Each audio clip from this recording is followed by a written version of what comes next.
Bonjour à tous, ici Eric Nicolier et bienvenue dans un nouvel épisode de Passion Immo. Passion Immo, c'est le podcast pour partager ensemble des informations pour vous aider à mieux pratiquer votre métier, donner la parole à des femmes et des hommes qui travaillent dans l'immobilier et vous communiquer les dernières tendances de la presse. Mon objectif, c'est de partager avec vous des réussites, des expériences, des infos et des idées pour que vous deveniez encore meilleur dans votre pratique professionnelle.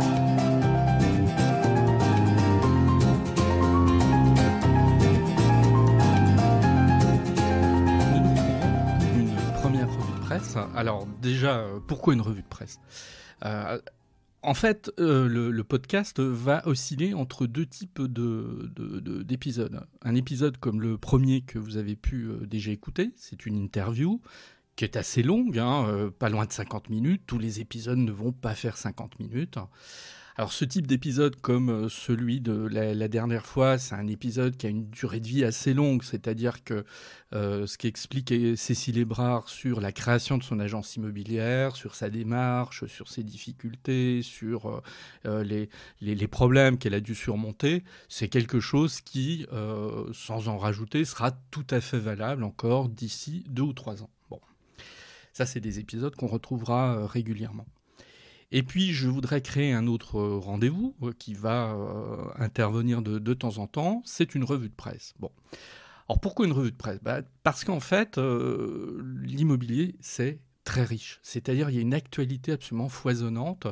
Je pense que c'est parmi un des domaines pour lesquels la presse, même la presse grand public, intervient beaucoup, tout simplement parce que ça intéresse le grand public. Il y a beaucoup de questionnements de la part des acquéreurs, de la part des locataires, de la part des bailleurs, etc. Et donc, la presse, que ce soit la presse quotidienne ou la presse hebdomadaire, la presse magazine, elle s'intéresse beaucoup à l'immobilier. Bon. Donc, il faut faire un tri dans tout ça, c'est pas évident. Est-ce que tout le monde a la possibilité aussi d'acheter l'ensemble des magazines, supports quotidiens qui existent ? Non, évidemment. Alors moi, il s'avère que j'en lis beaucoup, ne serait-ce que par mon métier. Je veux dire que quand je fais un cours à des étudiants, que je fais des formations, pour moi, ça fait partie un petit peu du contrat presque moral que d'aller devant des personnes, d'intervenir devant eux en ayant quand même une lecture assez assidue et régulière de tout ce qui se passe, ne serait-ce que pour leur expliquer ces dernières actualités. Donc je vais faire une revue de presse à partir de ça.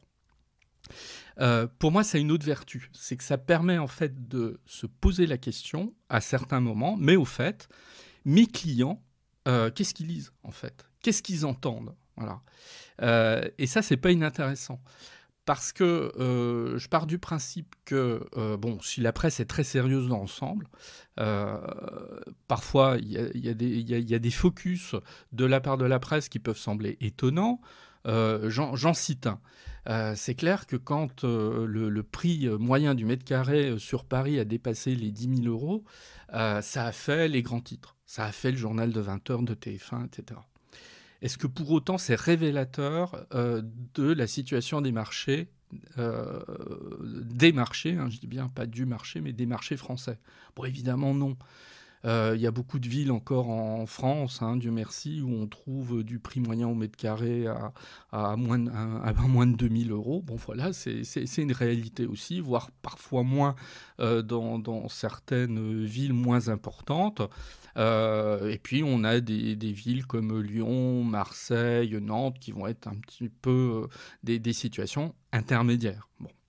Donc on a un marché très riche. Mais le problème, c'est que l'habitant de Paris, Dijon, Nantes, Bordeaux, Marseille, je sais pas moi, Villefranche, voire des toutes petites communes, Beaune, Nevers, etc., lui, il entend ce discours, c'est-à-dire, oui, le prix du mètre carré a dépassé 10 000 euros. Ça peut le dénaturer dans sa vision de l'immobilier. Donc, pour moi, une revue de presse, c'est aussi ça. C'est aussi se poser la question, mais à un moment donné, quel est le discours qu'entendent mes interlocuteurs, donc mes clients, mes locataires, mes acquéreurs, mes vendeurs. Voilà. Parce que je sais nécessairement qu'ils sont, à un moment ou un autre, influencés par ce discours qu'ils vont entendre. Non pas que la presse se trompe, parce que moi je rentre pas dans ce discours-là, hein. Non pas que la presse se trompe, non pas que la presse dit n'importe quoi, elle est plutôt assez compétente dans l'ensemble, mais voilà, il y a des choses qui méritent quand même un certain recul. Donc ça va être un petit peu notre objectif en fait. Mais c'est la raison aussi pour laquelle je faisais une référence à l'épisode précédent. Évidemment, ça ne va pas être des épisodes de 50 minutes, hein. Il s'agit d'être beaucoup plus rapide ici. L'épisode de 50 minutes, c'est l'épisode qu'on écoute tranquillement dans sa voiture quand on a un long trajet ou quand on va courir le matin ou le soir. Et puis l'épisode revue de presse, bon, c'est une pause. Voilà, on se fait une pause et on écoute cette revue de presse. Bon. Alors aujourd'hui, qu'en est-il ? On est en pleine période de déconfinement. Plutôt, on est en période de confinement, pardon, et le déconfinement, il est attendu pendant 3 semaines environ. 2 semaines et demie, 3 semaines. Donc, la presse, elle est assez riche sur ce plan. Mais elle est assez riche sur ce plan à se poser beaucoup de questions. Et pas toujours des réponses. Hein. Ça va être un petit peu ce que je vais vous démontrer. Alors, qu'est-ce qu'on va en dire en résumé, hein ? En résumé, parce qu'évidemment, moi, j'ai fait une sélection de quelques articles parmi les dizaines et les dizaines qui sont à notre disposition. Alors, le dernier numéro de l'Obs, par exemple, consacre quelques lignes pour décrire comment va l'immobilier. Alors, donc, on a un court article qui est signé Yannick Hamon, que nous dit Yannick Hamon. Alors, en fait, il nous dit que la situation, elle est pas terrible, hein, si je résume, en fait. Alors, pourquoi elle est pas terrible ? Parce que, selon lui, malgré les liquidités abondantes proposées par les banques centrales, les banquiers, ils sont un petit peu en situation d'attente. Ils ont remonté leur taux de crédit. La prime de risque, elle réapparaît, c'est-à-dire cette notion selon laquelle on ne va pas prêter à tout le monde, parce qu'il y a cette notion du risque de l'emprunteur qui refait davantage son apparition que par le passé. Et toujours selon Yannick Hamon, des dossiers qui étaient un petit peu justes il y a encore quelques mois, ils ne passent pas nécessairement aujourd'hui. Voilà. Il nous dit aussi une chose, c'est que l'immobilier saisonnier risque, toujours selon lui, de pâtir du ralentissement touristique. Bon, ce qui est une évidence. Voilà. On voit tout de suite que le secteur touristique, il est complètement impacté par cette crise sanitaire. Et lui dit, il faut sans doute oublier tout espoir de performance pour cette année. Donc pour cette année, en tout cas. Il va un peu du côté de l'immobilier de bureau et il se pose la question, est-ce que l'immobilier de bureau va être freiné également par l'expérience du télétravail ? Voilà. Ce qui, je trouve, est une question extrêmement pertinente parce qu'on peut imaginer que des habitudes de travail, et moi j'ai commencé à en rencontrer certaines, je pense notamment à un cabinet d'architectes dont je ne citerai pas le nom, mais c'était très intéressant puisqu'en fait son dirigeant me disait... Finalement, on s'est rendu compte que notre télétravail, il était plutôt pas mal. Cette mise en place a été plutôt très productive. Eh bien, on va le maintenir. Alors, pas en totalité, mais on va le maintenir en partie. Est-ce que ça, c'est une tendance lourde ? Est-ce que si c'est une tendance lourde qui se dégage, est-ce que ça va avoir des conséquences sur les besoins en immobilier de bureau ? Bon, pour moi, il est trop tôt de répondre radicalement oui ou non à cette question, mais je trouve intéressant en tout cas de se la poser, et cette question est posée dans l'Obs. L'immobilier Pinel, toujours selon Yannick Hamon, verra sans doute ses conditions s'améliorer. Et pourquoi dit-il cela ? Là encore, sur quelque chose qui me semble assez juste, comme c'est souvent le cas quand il y a un plan de relance de l'économie, on va doper la construction neuve. Et comment on dope la construction neuve ? On la dope à travers le Pinel. Voilà. Bon, il n'est pas complètement absurde d'imaginer en effet que le Pinel 2021 puisse être un petit peu plus attractif que l'actuel, ne serait-ce que pour relancer le marché de la construction neuve. Du côté du magazine Challenge, on s'interroge aussi. Alors on s'interroge en étant plutôt pessimiste. Challenge est assez pessimiste. Alors c'est un très court papier de Virginie Groslo.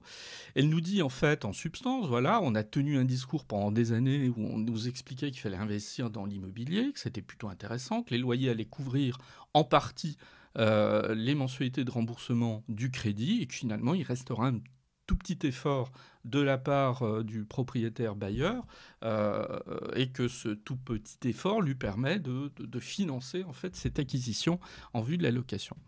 Et évidemment, on peut se poser la question sur les années qui viennent, et c'est ce que fait Virginie Grelot à juste titre.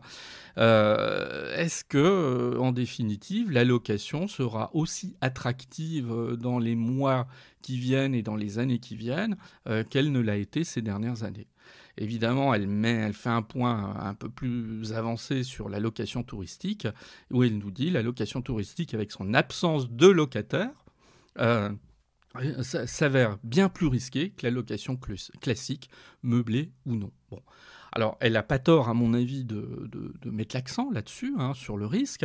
Selon moi, je prendrais un petit peu plus de recul quand même, parce qu'autant il y a un risque très net dans la période que l'on vit actuellement, sans aucun doute sur la période de l'après-confinement, puisqu'en fait, sans être grand devin, on peut imaginer que cet après-confinement va être très progressif. Donc, il va y avoir quelques mois très difficiles, et en particulier dans la location touristique. Est-ce que pour autant, il faut être inquiet sur les années qui viennent? Alors là, à titre personnel, je ne pense pas, tout simplement parce que le besoin en matière d'immobilier locatif va être très important. La demande ne va pas s'affaisser au motif qu'il y aura eu cette crise sanitaire. En revanche, la demande, sans doute, va être mise en parenthèse pendant un certain temps. Alors, du côté du côté d'un autre support, sur CNews. Alors sur CNews, on met en avant quelque chose qui est intéressant également et qui montre à quel point cette crise sanitaire, elle est extrêmement rude pour l'immobilier. Il y a un chiffre qui dit tout quand même. Le nombre d'annonces immobilières a chuté de 80% depuis le début du confinement. Donc c'est énorme. 80% d'annonces publiées en moins depuis quelques semaines. Voilà, 80%. Ça ne concerne pas que l'immobilier locatif, évidemment. Autre information, puisque une semaine avant la mise en place du confinement, toujours selon CNews, le nombre de biens mis en vente par les particuliers sur les différents portails immobiliers avait déjà chuté de 20%. En fait, donc ça ne fait que confirmer cette tendance qui déjà s'amorçait début mars, quand l'idée même de confinement commençait à être mise en avant. En revanche, et c'est là où on peut faire preuve d'un certain optimisme, c'est que le papier de CNews indique bien que depuis le 13 avril, petit à petit, en fait, des annonces reviennent. En fait, alors évidemment, on n'a pas atteint le niveau de l'avant-confinement, mais en tout cas, on sent un frémissement sur des annonces qui reviennent, malgré le fait que le confinement soit toujours en vigueur. Alors, il y a un autre article. Alors là, je vais aller du côté de la Suisse romande. Je vais aller du côté de la Suisse romande avec le magazine d'AGFI. Alors, le magazine d'AGFI, il est intéressant. Vous allez me dire, pourquoi aller du côté de la Suisse romande? C'est toujours intéressant aussi de regarder ce qui se passe dans d'autres pays proches des nôtres, même si évidemment, et j'aime bien insister sur cette idée-là, le marché suisse n'est pas le marché français. Bon.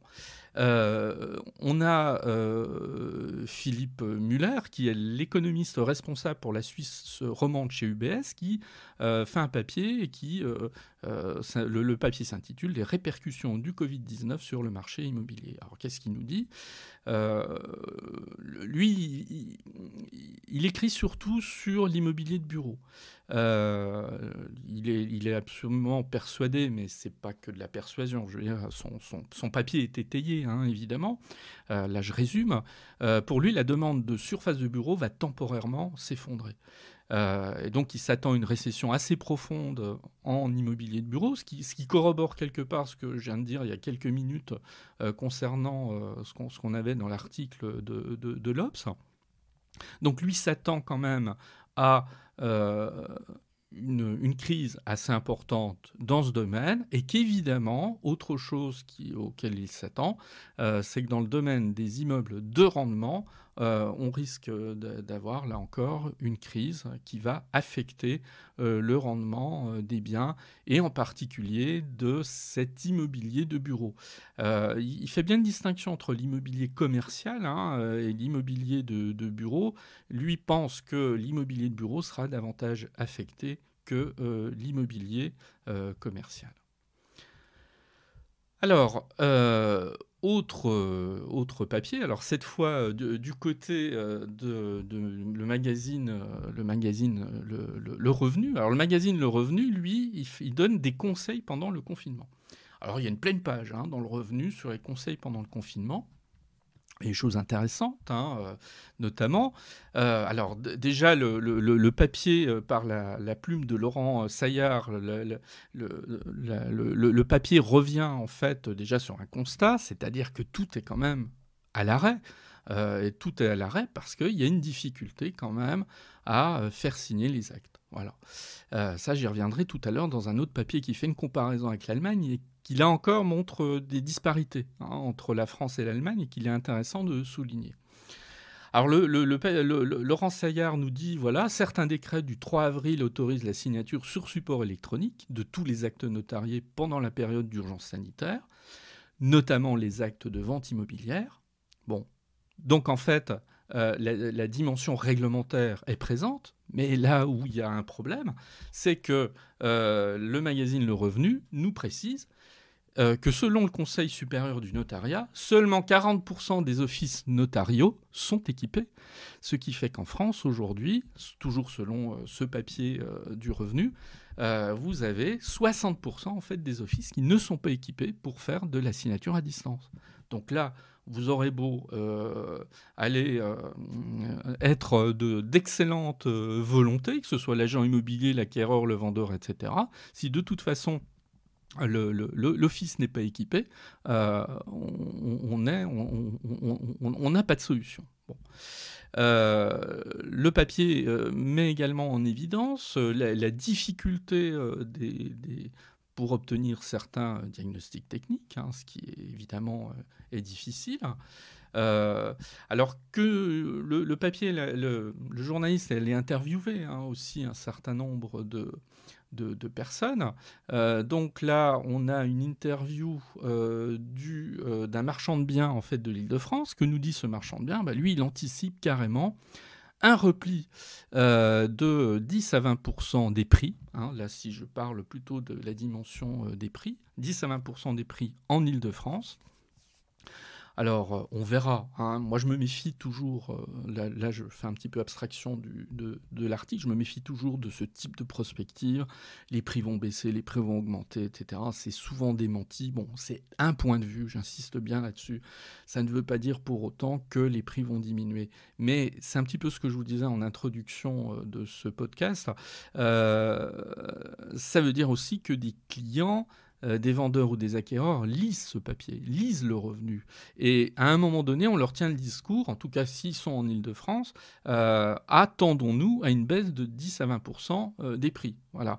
Et c'est ce type d'article qui peut avoir une influence sur leur comportement d'acheteurs ou de vendeurs.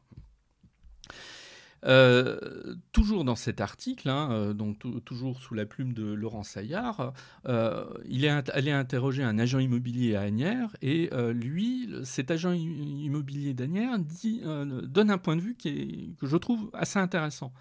Lui dit, bon, de toute façon, dans certaines zones tendues, les prix devraient résister, ça ne devrait pas affecter, la crise sanitaire ne devrait pas affecter la fixation des prix, mais il dit autre chose. Il dit, il ne faut pas oublier qu'on est dans un contexte où la bourse a fortement chuté et que par conséquent, les investisseurs devraient être intéressés davantage par l'immobilier que par le passé, parce qu'ils auront été refroidis par la bourse et qu'il il y a tout lieu de penser que la bourse ne va pas être, en tout cas pendant quelques mois, cette valeur qu'elle a été tout au long de l'année 2019, qui a été une année exceptionnelle. L'année boursière 2019 et le début de l'année 2020 ont été vraiment des mois boursiers de très bonne performance.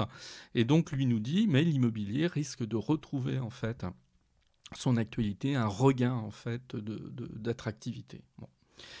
Alors toujours dans cet article, un article assez long, on nous rappelle que la construction s'est arrêtée à 90%. Ça, on ne s'en doute pas toujours avec autant d'acuité de cette chute, mais une chute de 90%, enfin une chute, plutôt 90% des chantiers sont à l'arrêt, seuls 10% donc en fait ont pu continuer, et on sait très bien que ceux qui ont continué continué à un rythme beaucoup plus lent, de toute façon c'est pas du tout le rythme auquel on était habitué par le passé. Et qu'évidemment, il va falloir s'attendre à des retards de livraison dans les mois qui viennent, ou en tout cas en 2021 également, parce que ces retards de livraison vont avoir un impact dans les mois qui viennent et sans aucun doute l'année prochaine.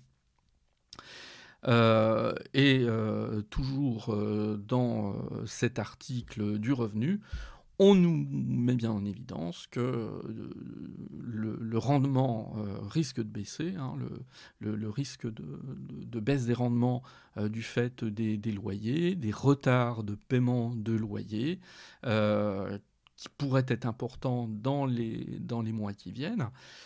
Pour une raison, là-dessus, on pourra toujours revenir là-dessus, mais il faut s'attendre malheureusement à une augmentation du chômage, à une augmentation des difficultés d'un certain nombre de salariés, et qui, dans ces circonstances, a toujours un impact sur le paiement des loyers. Voilà. Évidemment, l'article met l'accent quand même davantage sur les loyers commerciaux qui risquent, eux, d'être davantage impactés. Donc vous voyez, il y a beaucoup d'articles qui reviennent en fait sur les difficultés, selon eux, que les surfaces commerciales pourraient connaître dans les mois qui viennent. Alors, petite parenthèse encore de ma part, pour être toujours extrêmement prudent sur ce type d'article. Oui, bien sûr, mais en fait, tout dépendra comment le déconfinement s'opérera. Est-ce qu'il sera rapide, lent? Si cette parenthèse sanitaire, donc parenthèse économique, reste brève, on peut imaginer un rebond, et donc qui n'impacte pas de manière très importante toute l'activité commerciale. En revanche, il pourrait y avoir péril si le déconfinement était un déconfinement lent et qui évidemment aura un impact très très fort sur l'activité commerciale, sur le paiement des loyers commerciaux, et avec toutes les difficultés qu'on peut imaginer par la suite.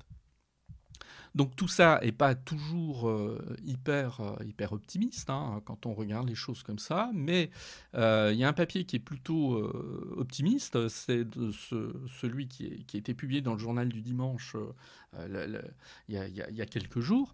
Alors c'est une enquête qui a été réalisée par Se Loger. Alors Se Loger a interrogé 2500 acquéreurs potentiels pendant la crise. Ils ont été interrogés il y a 15 jours, et en fait on leur a demandé quelles étaient leurs intentions pour leurs projets à venir. Et on se rend compte qu'en définitive, bien peu, en tout cas à ce stade des choses, faut toujours se méfier. Un sondage est intéressant, mais un sondage est une photographie à un moment précis, évidemment, qui peut évoluer dans 15 jours, dans 3 semaines, dans un mois. Ça, c'est toujours une évidence. En tout cas, aujourd'hui, qu'est-ce qu'on nous dit ? Il n'y a que 2% en fait, des Français qui souhaitent abandonner, en tout cas ces acquéreurs qui ont été interrogés, il n'y en a que 2% qui souhaitent abandonner leur projet. Bon. Ce qui est extrêmement faible. Il y en a 3 qui souhaitent le modifier, donc sans doute à la baisse. Alors, il y en a au contraire 5%, mais là, je le signale, c'est presque amusant, qui veulent au contraire accélérer leur projet du fait du confinement. Mais en fait, l'immense majorité reste dans cette optique d'acheter. Voilà. Bon, donc ça, c'est vraiment le côté positif. C'est le côté positif, mais il y a un petit bémol quand même, hein, qui, à mon avis, n'a pas été suffisamment mis en avant par ceux qui ont cité cette enquête, notamment à la radio et à la télé. Parce que dit l'enquête? L'enquête dit, vous avez 37% de ces acquéreurs interrogés, donc qui ont un projet en cours, qui ont décidé quand même de le reporter. Et 39% qui disent, bah oui, mais moi je suis un peu obligé de changer mes intentions d'achat parce que j'ai des retards dans mes démarches. Voilà. Donc, on est quand même là dans une idée de report assez important, hein, voilà. Alors, report, tout dépend ce que c'est. Si c'est juste quelques semaines, c'est pas dramatique. Si c'est davantage, évidemment, c'est autre chose. Alors, on a interrogé donc toujours dans cet article le patron du groupe Se Loger, hein, Bertrand Sadler, le patron du groupe Se Loger. Alors lui, qu'est-ce qu'il nous dit? Il met en avant une idée intéressante. Il nous dit, voilà, 2 mois d'arrêt, c'est environ 200 000 transactions. Voilà, c'est 200 000 transactions. Il ne faut pas oublier qu'en 2019, on était sur un niveau record, plus d'1 million de transactions. Donc, si on perdait 200 000 transactions, bah évidemment, quand on voit ça comme ça, de perdre 200 000 transactions sur une année, c'est beaucoup, mais le patron de Se Loger nous dit, mais si on était au niveau de 800 000 transactions, si on finissait l'année de 2020 avec 800 000 transactions, ça serait quand même un résultat plutôt honorable. Voilà.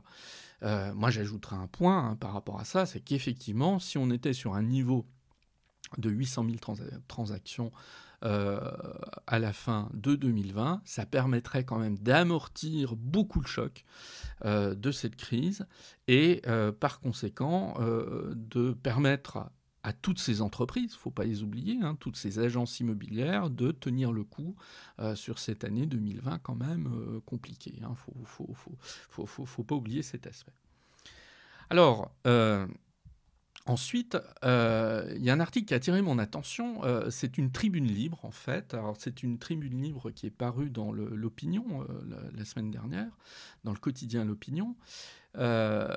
Alors, dans le quotidien L'Opinion, il y a quelqu'un qui a pris la parole. Alors, ce monsieur qui a pris la parole, c'est pas n'importe qui, puisqu'en fait, c'est Hervé Hatt. Et Hervé Hatt, il est président de meilleurtaux.com. Et donc, il explique la chose suivante.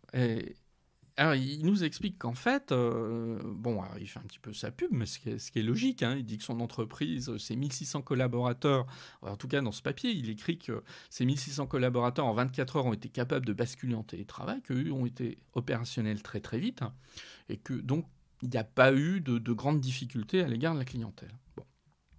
Par contre, lui, ce qu'il a un petit peu gêné, ce qu'il gêne en fait depuis la mise en arrêt quand même de l'économie française, c'est que concernant le crédit immobilier, c'est toute la chaîne qui est à l'arrêt. Et là, je le cite, « Les Français ne visitent plus les biens, la plupart des banques ne sont plus en mesure de prendre en charge les demandes de crédit des particuliers, les notaires pour la plupart ne sont pas en mesure de réaliser les actes de vente. » Et il conclut en tout cas ce paragraphe en disant « Un pan de l'économie est à l'arrêt total ». Et alors son papier pourrait s'arrêter là, sa tribune, mais non, elle ne s'arrête pas là, parce qu'en fait, il fait état d'un coup de fil, il a appelé ses confrères allemands, et il a été extrêmement étonné de constater qu'en fait, en Allemagne, il n'y avait pas ce coup d'arrêt comme on l'a connu en France. Alors comment il explique, là encore je résume, bah, c'est tout simplement que les banques, toujours selon Hervé Hatt, les banques en Allemagne ont continué en fait de traiter les crédits de la même manière qu'elles le traitaient avant la crise. Ça va même plus loin, hein, mais les agences immobilières elles-mêmes étaient prêtes en fait à cette transition et à continuer à travailler, à faire des visites, à beaucoup, à s'axer sur le télétravail, et également les notaires. Voilà, il n'y avait pas d'interruption de la part des notaires qui également étaient dans une logique de signature des actes à distance. Bon. Et donc lui, il en conclut, alors peut-être de manière pas très, de manière assez affirmée, peut-être un petit peu trop. Il dit pour lui, voilà, il y a deux mondes totalement différents, la France et l'Allemagne. On peut être un petit peu plus nuancé, mais il n'en demeure pas moins que cette crise, elle nous aura permis de constater, là c'est mon opinion, que est-ce qu'on était prêt fondamentalement à ce passage au télétravail de manière aussi rapide? Il est évident que non, on ne va pas tourner autour du pot. Il y avait des agences qui étaient prêtes, mais il y en avait beaucoup qui ne l'étaient pas, et on fait injure à personne en disant ça. C'est comme ça, je veux dire, c'est factuel, c'est pas... Bon, les notaires... j'ai beaucoup d'amis notaires, mais je pense qu'ils ne m'en voudront pas non plus de dire que les études n'étaient pas toutes prêtes à la signature à distance des actes. Ça a permis de mettre en évidence quand même une chaîne de la transaction qui n'était pas prête, en fait, sur ce plan-là. Alors, après... parce que moi, c'est pareil, je n'aime pas refaire l'histoire. C'est toujours facile de dire « Ah oui, mais si, il s'était passé ça », ou bon, il y a encore 3 mois, personne n'imaginait la situation dans laquelle on est. Donc moi, même si moi-même, on m'avait interrogé « est-ce qu'il ne faudrait pas que les agences immobilières soient davantage prêtes au télétravail? Est-ce que les offices notariaux ne devraient pas davantage se préoccuper de la question de la signature à distance ?» J'aurais dit oui, sans doute, mais il n'y a pas le feu. Bon, on se rend compte que quelque part, il y avait peut-être un peu plus le feu qu'on imaginait. Voilà. Donc ça, c'était cette tribune plutôt intéressante d'Hervé Hatt qui se permettait de comparer la situation française et la situation allemande. Et puis je vais terminer par une note un petit peu plus légère, parce que voilà. Alors là, c'est un article tout simplement dans le magazine Public. Voilà, il m'arrive de temps en temps de parcourir le magazine Public. Je suis comme tout le monde, et j'ai appris qu'Ariana Grande était amoureuse d'un agent immobilier. Voilà, alors là, c'est la grande nouvelle. Voilà, donc l'encadré nous dit « Elle n'a pas perdu de temps. Moins d'1 mois après sa séparation d'avec Mickey Foster », alors je ne sais absolument pas qui c'est, le musicien de Social House, je ne sais pas qui c'est non plus. Voilà, et là, elle n'est plus un cœur à prendre, puisqu'elle a craqué pour un certain Dalton Gomez, et ce fameux Dalton Gomez, il est tout simplement agent immobilier. Et ça laisse une perspective assez intéressante pour tous les agents immobiliers de France. Un jour, peut-être qu'ils tomberont amoureux d'une star telle que Ariana Grande. Je vous dis à bientôt.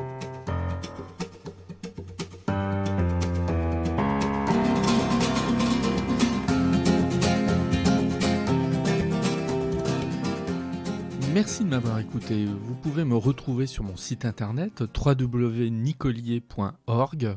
Il est possible aussi de me suivre ou de me contacter sur LinkedIn, Éric Nicolier tout attaché. Et puis vous pouvez aussi me soutenir en vous abonnant à Passion Immo sur Apple Podcasts, mais aussi sur les principales plateformes de podcast. Je vous dis à très bientôt.